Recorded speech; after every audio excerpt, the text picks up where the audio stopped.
Here comes Peter Cottontail, hopping down the bunny trail.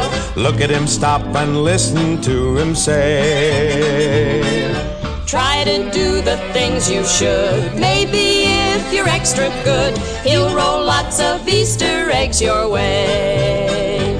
You'll wake up on Easter morning and you'll know that he was there. When you'll find those chocolate bunnies that he's hiding everywhere. Oh, here comes Peter Cottontail, hopping down the bunny trail. Hippity hoppity, happy Easter day.